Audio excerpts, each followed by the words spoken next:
سبحان ربك رب العزة عما يصفون وسلام على المرسلين والحمد لله رب العالمين اللهم صل على سيدنا محمد وعلى آل سيدنا محمد وبارك وسلم اللهم صل على سيدنا محمد وعلى آل سيدنا محمد وبارك وسلم۔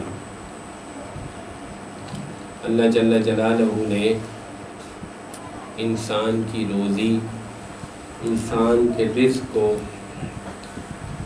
اس کے پیچھے لگا رکھا ہے۔ حدیث میں آتا ہے کہ انسان کا رزق، انسان کی روزی ایسے اس کے پیچھا کرتی ہے جیسے موت اس کے پیچھے رہتی ہے۔ جب موت کا وقت آتا ہے، موت انسان کو جا لیتی ہے، موت سے انسان بچ نہیں سکتا، ملک الموت کا وار خطا نہیں ہوتا۔ اسی طرح انسان کے رزق کا حال ہے کہ انسان کا رزق اس کو مل کر رہتا ہے، انسان کا رزق اس کو مل کر رہتا ہے۔ ذرا اس بات پر، اس نقطے پر ذرا غور کریں گے تو میری بات آپ کو سمجھ میں آئے گی۔ جیسے موت انسان کو چھوڑتی نہیں، ویسے رزق بھی انسان کو چھوڑتا نہیں بلکہ اس کو مل کر رہتا ہے۔ یہ اللہ کی بنائی ہوئی ترتیب ہے۔ انسان اس رزق سے بچنے کی کوشش کرے تو بھی نہیں بچ سکتا، تو بھی نہیں بچ سکتا۔ ہم اتنا پریشان ہوتے ہیں روزی کے لیے، حالانکہ قرآن و حدیث یہ بتا رہی ہے کہ جو تیرا رزق ہے وہ ہر صورت تجھے آ کر پکڑے گا۔ چنانچہ ایک دفعہ جماعت کے ساتھ ہمارا جانا ہوا، چکوال ہماری تشکیل ہوئی، اور وہاں کے امیر صاحب نے ہم سے آ کے تقاضا کیا کہ یہاں سے کافی دور ایک گاؤں ہے، وہاں ایک ساتھی ہے جو جماعت میں جانا چاہتا ہے، تو آپ ہمارے ساتھ چلیں، دو ساتھی، اور اس کو وصول کر لیں۔ تو ہم فجر کی نماز پڑھ کے نکلے، اور وہ پہاڑی سا علاقہ تھا، اور بہت ہی لمبا سفر کر کے ظہر کے وقت اس گاؤں میں پہنچے، اور وہاں پہنچ کر معلوم ہوا کہ وہ ساتھی تھوڑی دیر پہلے یہاں سے نکل کر کہیں اور چلا گیا ہے۔ افسوس ہوا، ایک اتنا لمبا سفر کیا تھا، ایک آدمی سے ملنے کے لیے آئے تھے لیکن وہ موجود نہیں تھا۔ چنانچہ ہم نے ارادہ کیا کہ ہم واپس چلتے ہیں، کیونکہ لمبا سفر ہے، واپس جانے میں شام ہو جائے گی۔ تو گاڑی میں سوار ہو گئے تھے، ایک ساتھی کی گاڑی تھی، تو انہوں نے کہا کہ نماز کا وقت قریب ہے اور یہ ساتھ ہی مسجد ہے۔ ادھر سے اذان شروع ہو گئی، گاڑی میں سوار ہو چکے تھے، واپس اترے اور مسجد نماز کے لیے چلے۔ ایک دو ساتھی کھڑے تھے، انہوں نے کہا کہ آ جائے، کھانا ہماری طرف کھا لیں۔ کہ ہم نے معذرت کی کہ ہمیں جلدی ہے۔ نماز پڑھ کے فارغ ہوئے تو جس صاحب سے ملنے کے لیے آئے تھے ان کا بھائی آ گیا، اس نے زبردستی ہمارا ہاتھ پکڑ لیا اور ہمیں کہا کہ کھانے کے بغیر نہیں جائیں گے، اور وہ اپنے گھر لے گیا اور کھانا کھلایا، اور کھانا کھانے کے بعد ہم وہاں سے نکلے اور شام رات کو واپس پہنچے۔ تو میں بڑا حیران ہوا کہ جس بندے سے ملنے کے لیے آئے تھے وہ تو ملا نہیں، اصل میں اس روزی نے ہمیں وہاں پہنچایا تھا، اور اس روزی کو اللہ تعالیٰ نے جو تقسیم کی ہے اس کے مطابق وہ روزی ہمیں مل کر رہنی تھی، اس لیے ہم وہاں پہنچے، اپنے نصیب کا رزق کھایا اور پھر واپس چلے آئے۔ تو اس لیے یہ بات سمجھ لیجئے کہ جیسے انسان موت سے نہیں بچ سکتا، ویسے ہی انسان اپنے نصیب کے رزق سے بھی نہیں بچ سکتا۔ جو چیز اس کے نصیب میں ہوتی ہے وہ اس کو پہنچ کر رہتی ہے، اگرچہ وہ کوشش بھی کر لے کہ میں اس سے بچ جاؤں، لیکن وہ نہیں بچ سکتا۔ تو بات کیا رہ جاتی ہے؟ بات بس اتنی سمجھ لیجئے کہ جب انسان اللہ تعالیٰ کی اطاعت میں لگتا ہے، انسان اللہ تعالیٰ کی عبادت میں لگتا ہے، تو وہ روزی اس کو حلال طریقے سے، طیب طریقے سے، بآسانی راحت کے ساتھ مل جاتی ہے، اور اس کی آخرت بھی اس روزی کی ساتھ بن جاتی ہے۔ جب اللہ تعالیٰ انسان کی عبادت کو چھوڑ دیتا ہے، نافرمانی میں لگ جاتا ہے، تو وہ روزی تو اس کو پھر بھی مل کے رہتی ہے، لیکن اب اس روزی کے ملنے کے اسباب وہ حرام اختیار کر لیتا ہے، اللہ کی نافرمانی والے اسباب اختیار کر لیتا ہے، اور اپنے نصیب کا روزی اور رزق تو کھا لیتا ہے، لیکن اپنی آخرت تباہ کر بیٹھتا ہے۔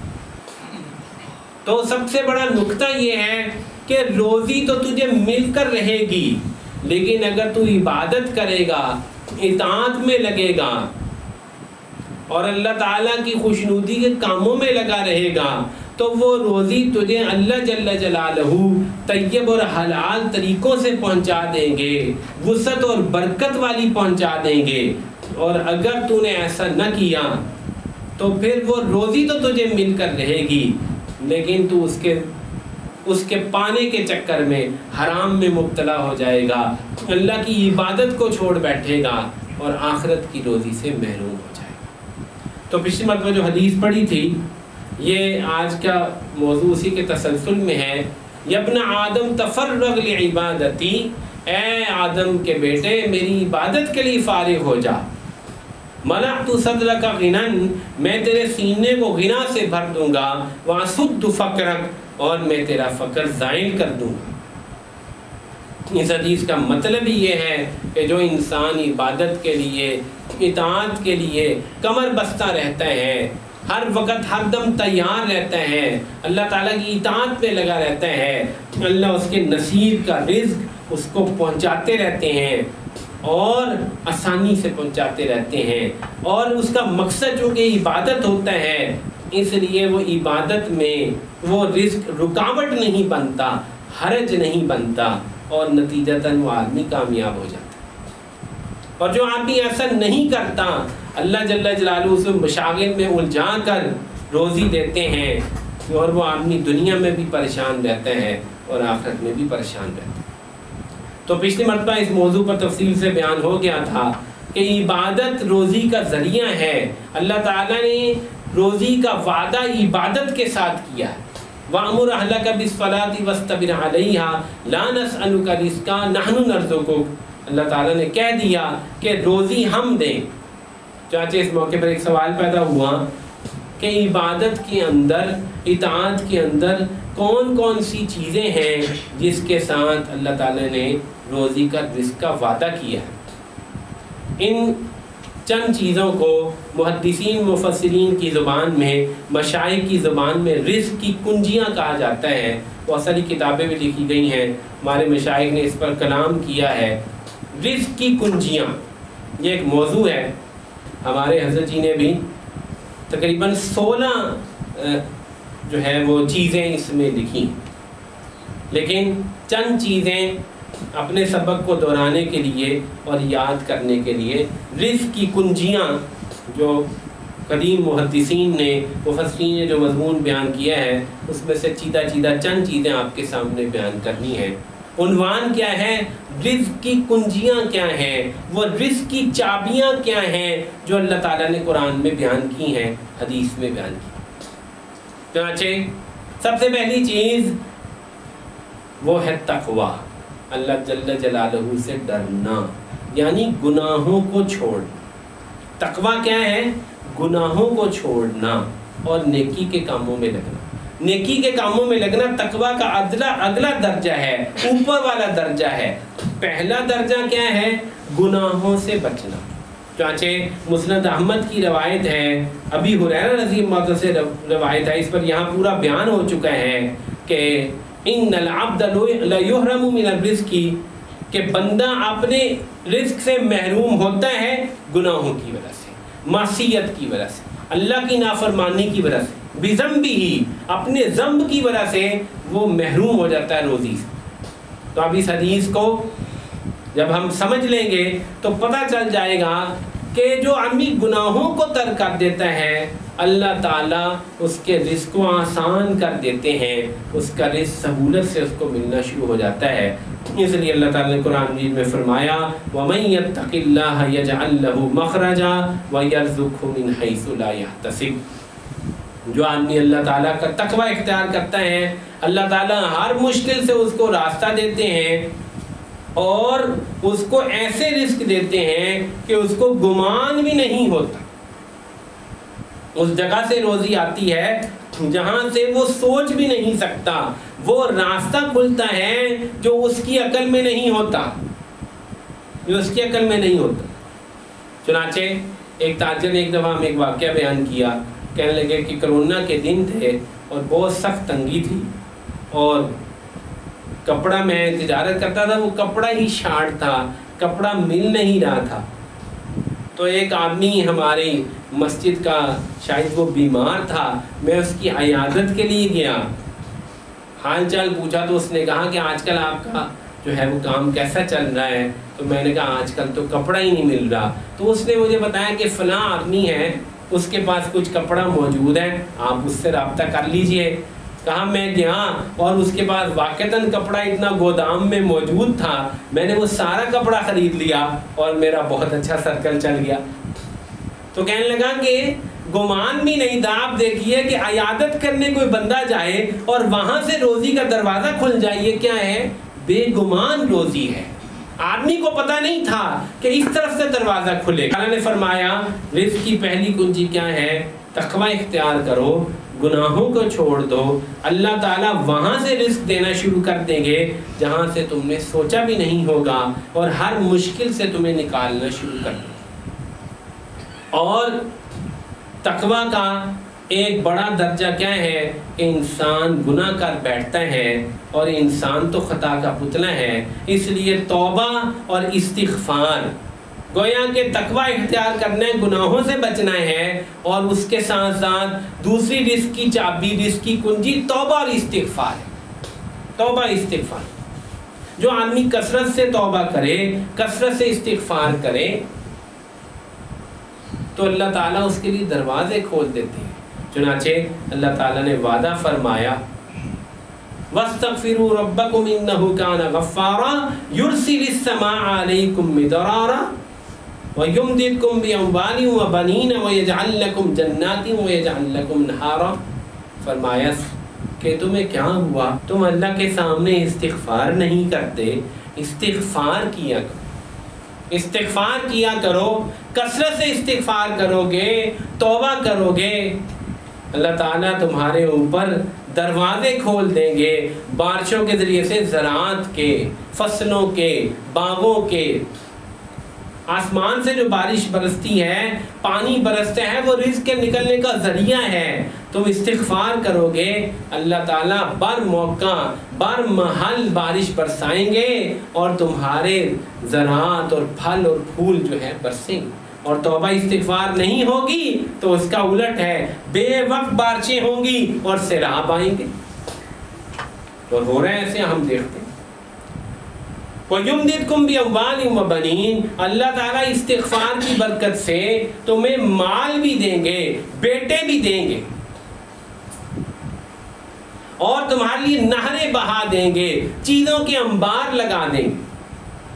چنانچہ ابن کثیر رحمہ اللہ نے روایت نقل کی ہے کہ ابن عباس رضی اللہ عنہ یا حسن بصری رضی اللہ عنہ اپنی مجلس میں، رحمت اللہ علیہ حسن بصری تابعی ہیں، اپنی مجلس میں بیٹھے ہوئے تھے، ایک آدمی آیا، اس نے کہا کہ حضرت ہمارے علاقے میں قحط پڑ گیا ہے، آپ نے فرمایا استغفار کیا کرو۔ کچھ ایک اگلے دن یا کچھ دیر بعد ایک آدمی آیا، اس نے کہا کہ میری گھر میں اولاد نہیں ہے، میں فقیر ہوں، یا میرے گھر میں اولاد نہیں ہے، تو فرمایا کہ کثرت سے استغفار کیا کریں۔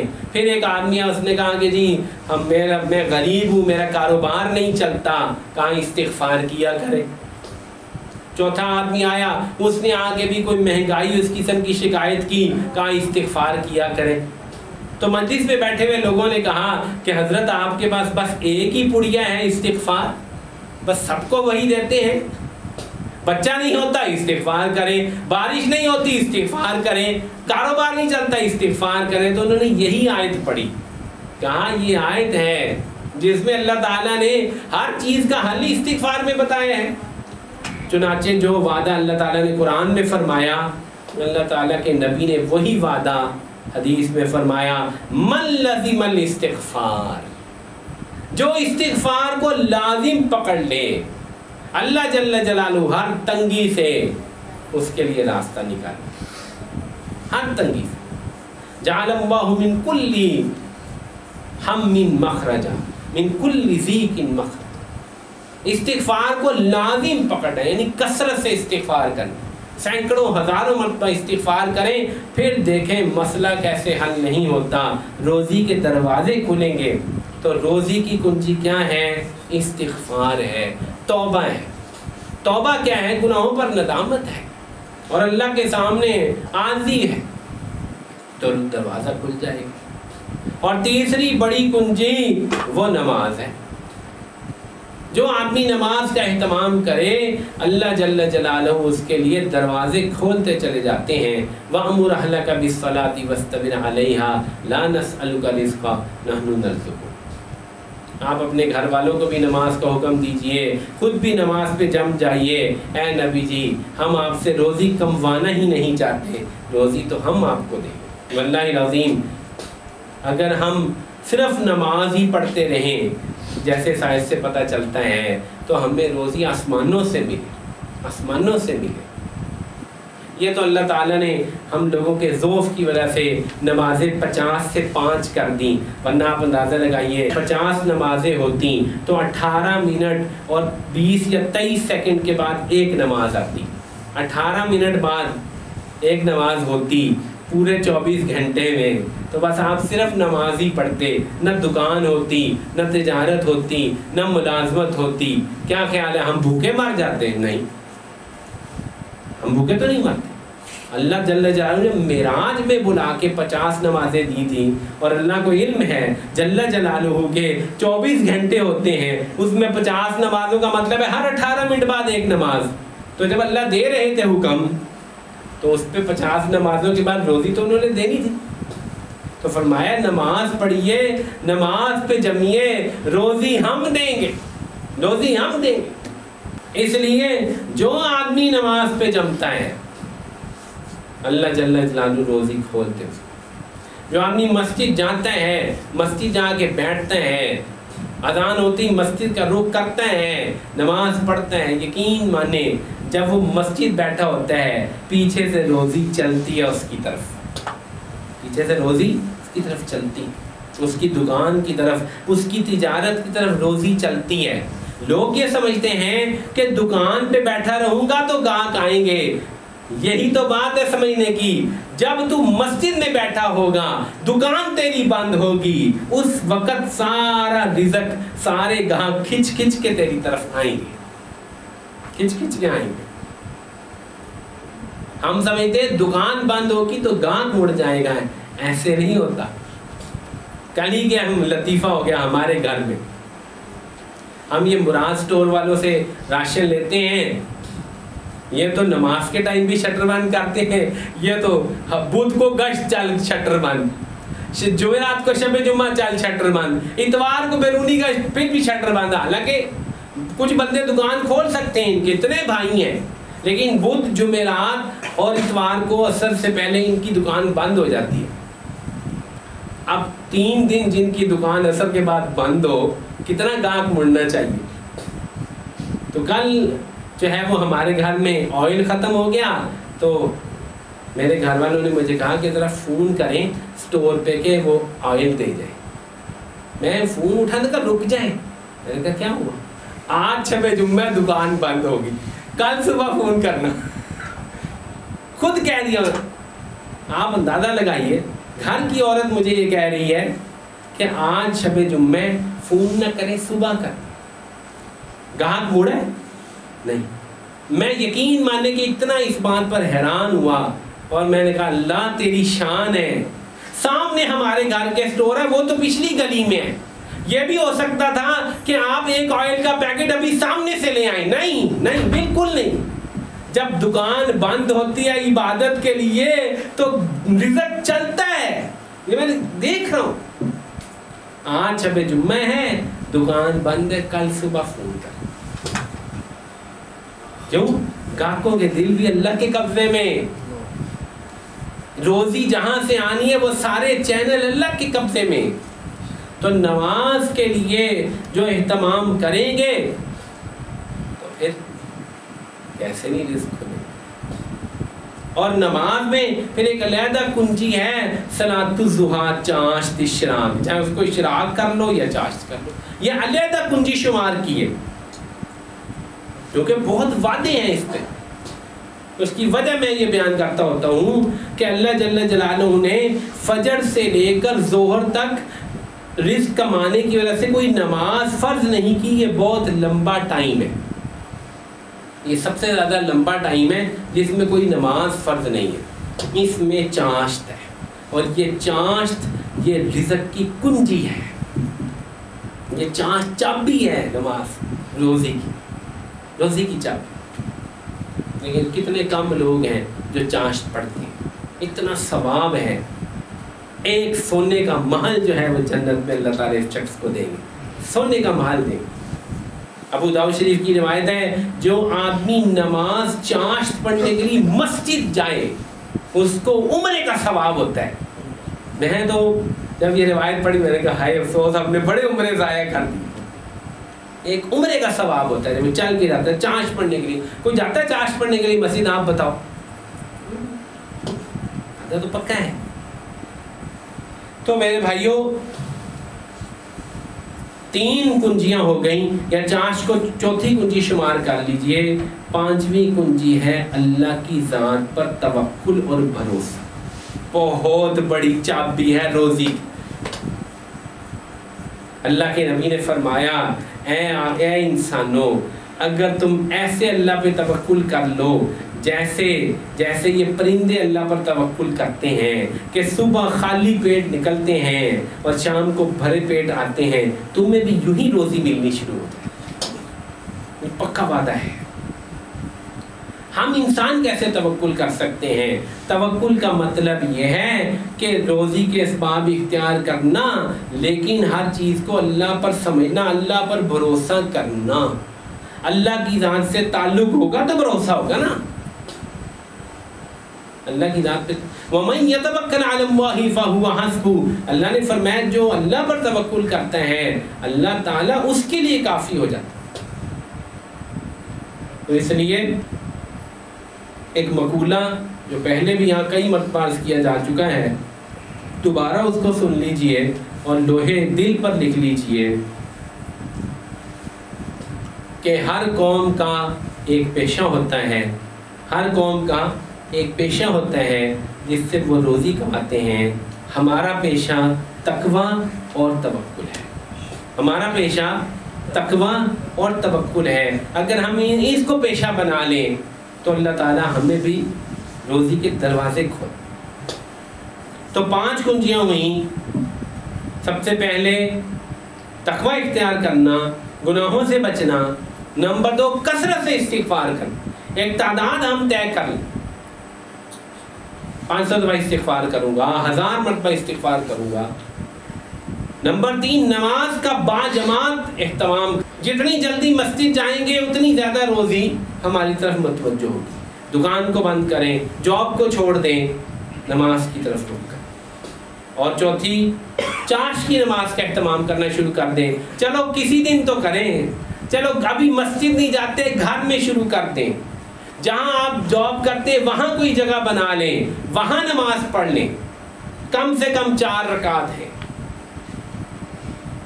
اور 5ویں چیز ہے توکل, اور 6ٹھی چیز ہے صلہ رحمی. رشتہ داروں کو, بھائیوں کو, بہنوں کو دینا, عطا کرنا, حسن سلوک کرنا. من سرہ ان یبسط لہ فی رزقہ, جو آدمی چاہتا ہے جس کا رزق وسیع ہو جائے, پھیل جائے, بسیط. وَيُنْسَعْ لَهُ فِي عِسْرِهِ, اس کی عمر بڑھ جائے, اس کی عمر کی برکت بڑھ جائے. فَلْيَصِلْ رَحِمَهُ, وہ صلہ رحمی کرے. ایک واقعہ سناتا ہوں، بخاری میں آتا ہے یہ واقعہ، مشکات میں نقل کیا گیا ہے، مسلم میں نہیں ہے، یا شاید مسلم کے ان ابواب میں ہوگا جو میں نہیں پڑھاتا۔ رسول اللہ صلی اللہ علیہ وسلم کی خدمت میں ایک انصاری صحابی آئے اور انہوں نے آ کے کہا کہ میں کماتا ہوں، دن رات محنت کرتا ہوں، اور میرا یہ بھائی جو ہے یہ ادھر طلب علم میں لگا رہتا ہے اور جہاد میں چلا جاتا ہے، کماتا کچھ نہیں، سارا خرچہ میں ہی کرتا ہوں۔ تو اللہ کے نبی نے کیا فرمایا کہ تم اپنے کمزوروں کی وجہ سے رزق دے رہا، لعلکم ترزقون بضعفائکم، تو اپنے بھائی کی مدد کر، تو اس پہ خرچ کر، یہ طالب علم ہے، تجھے اس کی برکت سے مل رہا ہے، تجھے اس کی برکت سے مل رہا ہے۔ لوگ سمجھتے ہیں اے ساڈا بھی کھا گیا، اور پتہ نہیں ہوتا کس کی برکت سے روزی آ رہی ہوتی ہے۔ تو اللہ کے نبی نے بتا دیا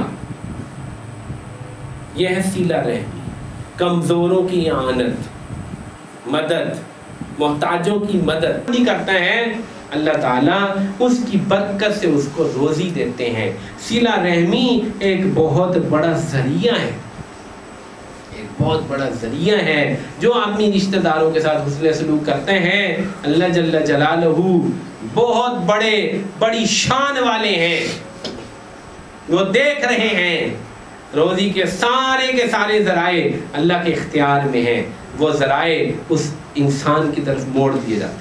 ساتواں بہت بڑی چابی وہ ہے انفاق فی سبیل اللہ، اللہ کی راہ میں خرچ کر۔ فرمایا انفق علیک، خرچ کر، تجھ پہ خرچ کیا جائے گا، خرچ کر تو، انفق علیک، تجھ پہ خرچ کیا جائے گا۔ اے بلال خرچ کر دے اور عرش والے سے تنگی کا ڈر نہ کر۔ عرش والا کبھی اس کو کمی ہوتی ہے؟ عرش والے کو حدیث قدسی ہے، اللہ تعالیٰ فرماتے ہیں کون ہے جو مجھے قرض دے، آئے تھا نا، من ذا الذی یقرض اللہ قرضا حسنا، کون ہے جو مجھے قرض دے؟ فرمایا اس ذات کو قرض دے دو جو نہ ظلوم ہے نہ عدیم ہے۔ ظلوم وہ جو ظلم کر کے مار لے، اور عدیم وہ جو خود بیچارہ کہتے دیوالیہ ہو گیا، اس نے دوسروں کا قرضہ کیا دینا ہے۔ تو اللہ کی ذات کی دو صفتیں بیان کی گئیں، نہ اللہ ظلم کریں گے، نہ اللہ کے پاس کمی ہے، دیں گے تجھے اور 10 گنا دیں گے، 70 گنا دیں گے، تو خرچ تو کر۔ کتنی بڑی چابی ہے، کتنا بڑا خزانہ ہے کہ اس ذات کو دو جو دینے والی ہے، اس کو دو، پھر دیکھو کیسے جھولیاں بھر کے سمیٹو، جھولیاں بھر کے سمیٹو، دیتے جاؤ اور لیتے جاؤ، دیتے جاؤ اور لیتے جاؤ۔ چنانچہ آپ علیہ السلام حضرت اسما کے گھر گئے، حضرت ابو بکر کی بیٹی بڑی، حضرت عائشہ سے بڑی، کہ اللہ کے نبی مجھے زبیر جو ہیں وہ کچھ خرچہ تو دیتے ہیں لیکن کم ہوتا ہے، میں تھوڑا خرچ کرتی ہوں۔ کہاں گن کے نہ رکھا کر، دئی جا تو لئی جا، گن کے نہ دے، بے حساب دے۔ تو یہ میرے بھائیوں کچھ رزق کی بڑی چابیاں میں نے آپ کے سامنے عرض کی ہیں، ہم ان کا اہتمام کریں، صدقے کو لازم پکڑ لیں، آخرت بھی بن جائے گی، دنیا میں بھی بڑا کچھ ملے گا۔ میں کہتا ہوں جی میرے پاس تو بچتا ہی کچھ نہیں، میں نے صدقہ کیا دینا ہے، یہ غلط سوچ ہے۔ تو اللہ سے نہیں لینا چاہتا تو دے، جتنی تیری گنجائش ہے، جتنی تیری وسعت ہے، اتنا اللہ کے راستے میں۔ استغفار لازم پکڑو، نماز با جماعت اور چاشت کو لازم سمجھو۔